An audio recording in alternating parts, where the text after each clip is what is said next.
नमस्कार दोस्तों, OCA network में आपका स्वागत है। मैं हूं ओमकार चौधरी। अपनी 3 नाकामियाँ, 3 विफलताएँ और गलती तो अरविंद केजरीवाल ने पहले ही मान ली हैं, उसके लिए घुटने टेक दिए हैं। नंबर 1, यमुना का प्रदूषण वो खत्म नहीं कर पाए, जबकि उन्होंने कहा था कि 2025 तक अगर मैं यमुना का प्रदूषण खत्म ना करने पाऊं तो मुझे वोट मत देना। नंबर 2, उन्होंने कहा था कि हर घर की टोंटी में स्वच्छ पेयजल मैं पहुंचा दूंगा 2025 के चुनाव से पहले, तो वो भी नहीं कर पाए और वो भी ऑन कैमरा उन्होंने स्वीकार कर ली कि ना तो मैं यमुना का प्रदूषण कम कर पाया, खत्म कर पाया, ना मैं पेयजल उपलब्ध कर पाया हर घर में। और तीसरी विफलता उन्होंने स्वीकार कर ली कि मैंने जो लंदन और पेरिस जैसी सड़कें और दिल्ली को वैसा ही जो बनाने का वादा किया था, मैं वो भी नहीं कर पाया। यानी अपनी 3 नाकामियां तो वो स्वीकार करके चुनाव मैदान में उतरे हैं। 3 तो नाकामियां हो गई साहब, और 3 बड़ी गलतियां अब तक अरविंद केजरीवाल इस चुनाव में कर चुके हैं।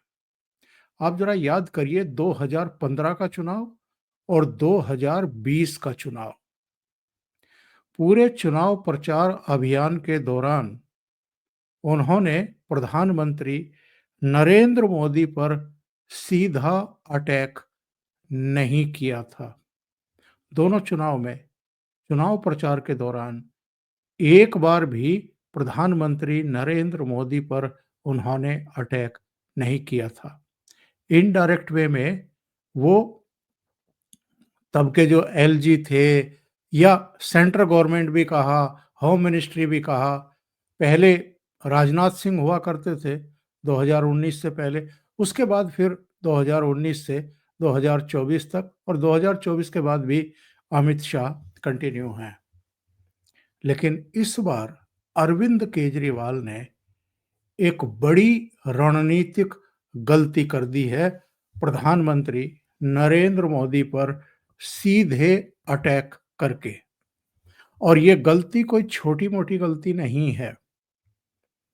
शीश महल का जो मुद्दा भारतीय जनता पार्टी प्रमुखता से उठा रही थी, और अभी सीएजी की भी रिपोर्ट में जो ये कह दिया गया है कि 2020 में केवल 700 कुछ करोड़ का उसका एस्टीमेट बनाया गया था, जो बढ़कर के 7 करोड़ का बनाया गया था, 7.5 करोड़ का बनाया गया था, जो बढ़कर के 34 करोड़ हो गया। जो full and final payment Delhi सरकार के खाते से हुआ है, वो करीब 34.5 करोड़ का हुआ है। जो फिगर अब तक आती रही हैं, वो 50 करोड़ से ऊपर की आई हैं। 54 करोड़, 55 करोड़ तक की फिगर पहुंची हैं। अरविंद केजरीवाल ने प्रधानमंत्री के आवास पर जो खर्च हुआ है, उसके उल्टे सीधे आंकड़े देकर के ये साबित करने की कोशिश की है कि साहब जो शीश महल बना है, वो तो आने वाले सभी मुख्यमंत्रियों के लिए है। और प्रधानमंत्री आवास पर नरेंद्र मोदी ने जो खर्च करवाया है, वो जैसे उन्होंने अपनी सुख सुविधा के लिए करवाया है, ऐशो आराम के लिए करवाया है। और जो फिगर दी गई है, अजीबो-गरीब है। इन्हीं के ट्विटर हैंडल पर ये फिगर दी गई कि साहब कुल लागत प्रधानमंत्री आवास का वो करीब 2700 करोड़, और जो झूमर लगी है वो करीब 200 करोड़ की, और जो कालीन लगा है वो 300 करोड़ का है, और प्रधानमंत्री के पास 6700 जोड़ी जूते हैं, और 5000 सूट इनके पास है। मतलब ये ऐसी फिगर है जिसको देख कर के किसी को भी हंसी छूट जाए या गुस्सा आए इन पर, कि ये प्रधानमंत्री के बारे में किस तरह की चीजें फैलाने की कोशिश कर रहे हैं। 2015 और 2020 दोनों में इनका मुकाबला दिल्ली की लीडरशिप से था और दिल्ली की लीडरशिप एक बार किरण बेदी को आगे किया गया था, फिर मनोज तिवारी को किया गया था और चूंकि एक परसेप्शन ये क्रिएट किया था अरविंद केजरीवाल ने कि सब दिल्ली में एक पढ़ा लिखा मुख्यमंत्री होना चाहिए, आईआईटीएन होना चाहिए। तो उसके सामने फिर किरण बेदी तो पूर्व आईपीएस थी और थोड़ा-सा जो उनका बोलचाल का लहजा है, जिस तरीके से वो बात करती थी, उसको लेकर के भी भारतीय जनता पार्टी के भीतर भी थोड़ा-सा असंतोष देखा गया था। और मनोज तिवारी के बारे में जब हम अ, अरविंद केजरीवाल की पढ़ाई और मनोज तिवारी की पढ़ाई की तुलना करते हैं, तो फिर वहाँ अरविंद केजरीवाल 21 दिखाई देते थे और कुछ दूसरी फ्रीबीज वगैरह उसका भी। तो ये बाजी जीत लेते थे फ्रीबीज के चक्कर में और भारतीय जनता पार्टी बैकफुट पर रह जाती थी और एक बड़ा अंतर हमें वोट प्रतिशत के रूप में भी और सीटों के मामले में भी देखने को मिलता था। इस बार तो इन्होंने खुद ही गलती कर दी है, सीधे प्रधानमंत्री से पंगा लेकर के, उनको चुनौती देकर के, शीश महल बनाम राजमहल एक लड़ाई का मोर्चा खोल करके। और प्रधानमंत्री नरेंद्र मोदी के खिलाफ आप अगर पाला खींच करके लड़ने की कोशिश करेंगे, तो अरविंद केजरीवाल को यह ध्यान रखना चाहिए कि 2014 में सभी 7 लोकसभा सीटें दिल्ली ने प्रधानमंत्री नरेंद्र मोदी की झोली में डाली। 2019 में भी सभी 7 सीटें प्रधानमंत्री की झोली में डाली। 2024 में तो ये कांग्रेस के साथ मिलकर के लड़ रहे थे। इसके बावजूद सातों की सातों सीटें नरेंद्र मोदी की ही झोली में डाली। और इस बार तो अरविंद केजरीवाल एक इतना बड़ा बोझा सिर पर रख करके चुनाव मैदान में उतर रहे हैं। 10-11 साल की एंटी इनकम्बेंसी का फैक्टर लेकर के चुनाव मैदान में उतर रहे हैं।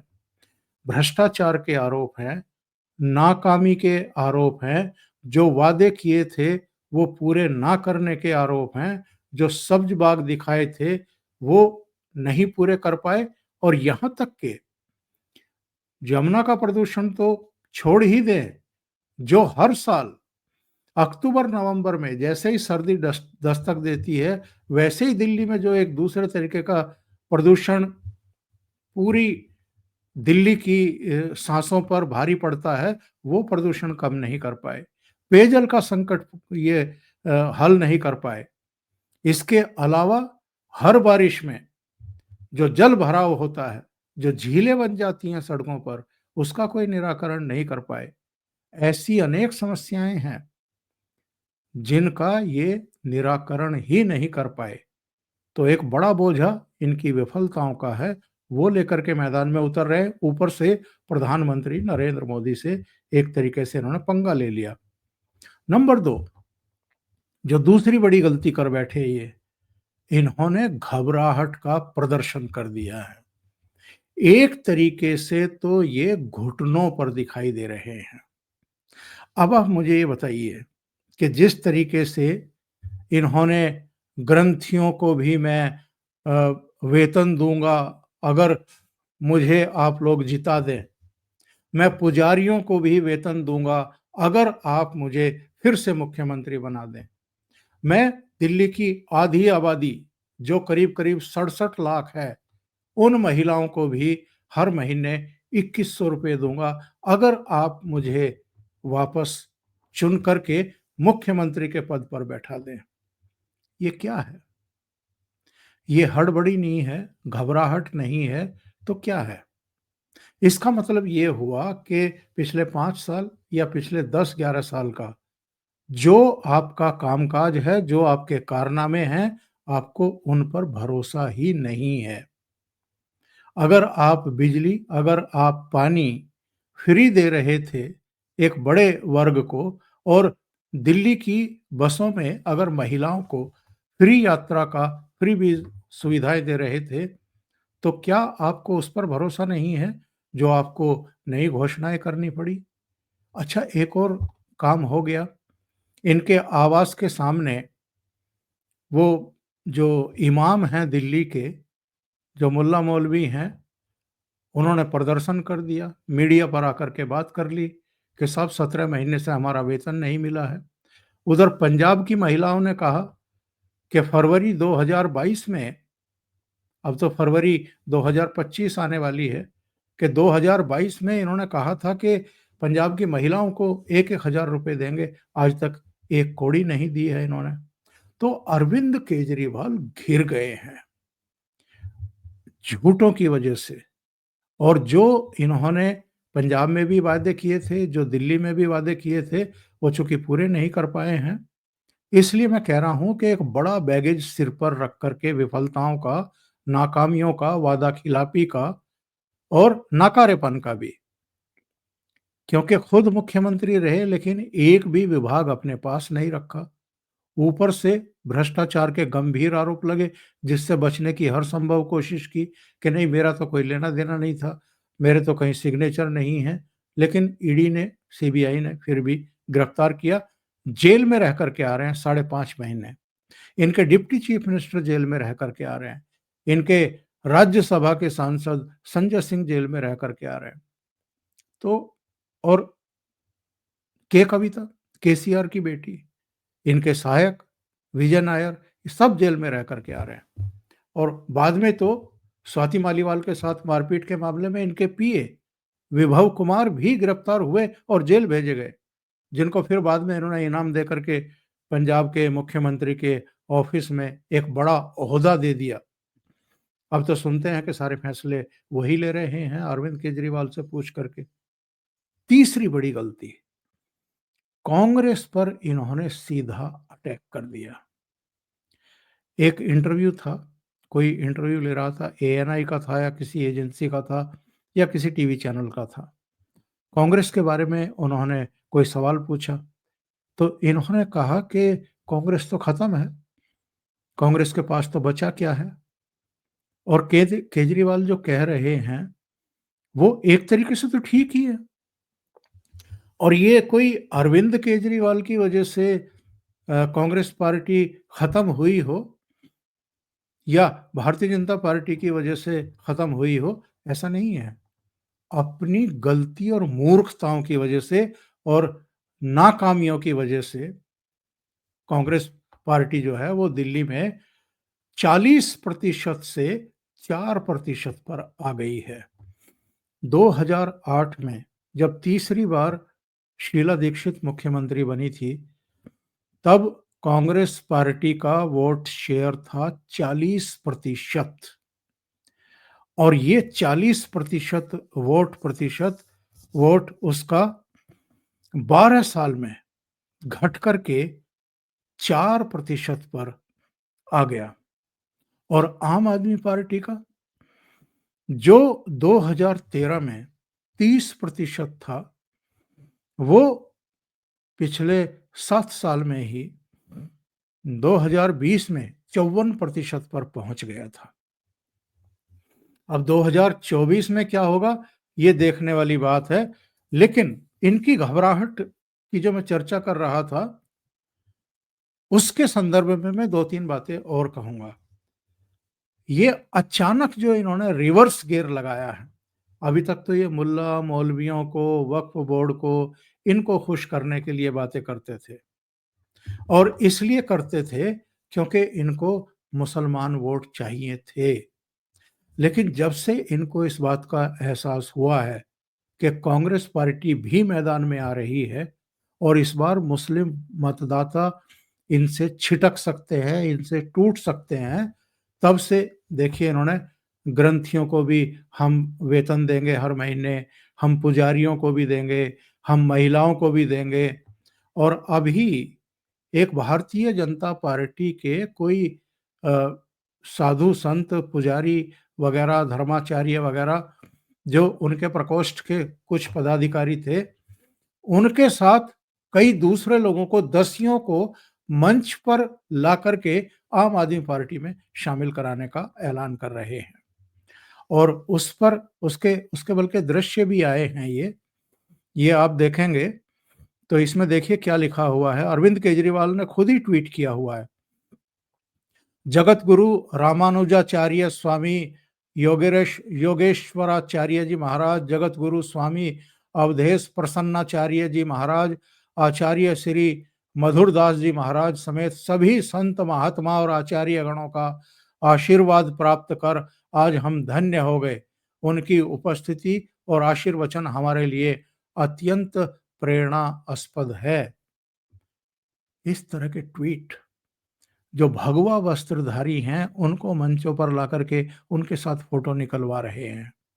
पुजारियों को का रजिस्ट्रेशन करने के लिए खुद मंदिर जा रहे हैं। ग्रंथियों के पास आतिशी को भेज रहे हैं, मुख्यमंत्री को, मनीष सिसोदिया को भेज रहे हैं। ये जो हड़बड़ाहट है, ये जो घबराहट है, इससे पता चलता है कि ये किस कदर आशंकित और आतंकित हैं। कांग्रेस अगर पूरी ताकत के साथ दिल्ली में चुनाव लड़ने का फैसला कर रही है और करती हुई दिखाई दी, तो अरविंद केजरीवाल ने उससे पहले ये कह करके कि साहब कांग्रेस पार्टी तो आप ही को दिखाई दे रही है, आप ही महत्व दे रहे हो, कांग्रेस पार्टी तो खत्म हुई पड़ी है दिल्ली में। एक तरीके से आ बैल मुझे मार वाली कहावत इन्होंने चरितार्थ की है। अब कांग्रेस पार्टी की तरफ से अशोक गहलोत जो पूर्व मुख्यमंत्री हैं राजस्थान के, उनका बयान आ गया, कुछ दूसरे लोगों के आ रहे हैं। इन्होंने जानबूझ करके ममता बनर्जी, अखिलेश यादव और उद्धव ठाकरे के समर्थन के बयान दिलवाए हैं आम आदमी पार्टी को, ताकि मुसलमानों में खास तौर से एक मैसेज जाए कि ममता बनर्जी भी इनके साथ है, अखिलेश यादव भी इनके साथ हैं और उद्धव ठाकरे भी इनके साथ हैं। ये नुकसान कम से कम करना चाहते हैं और जो कुछ कर रहे हैं इस घबराहट में ये एक तरीके से राहुल गांधी को उकसा रहे हैं, कांग्रेस पार्टी को उकसा रहे हैं, चुनौती दे रहे हैं।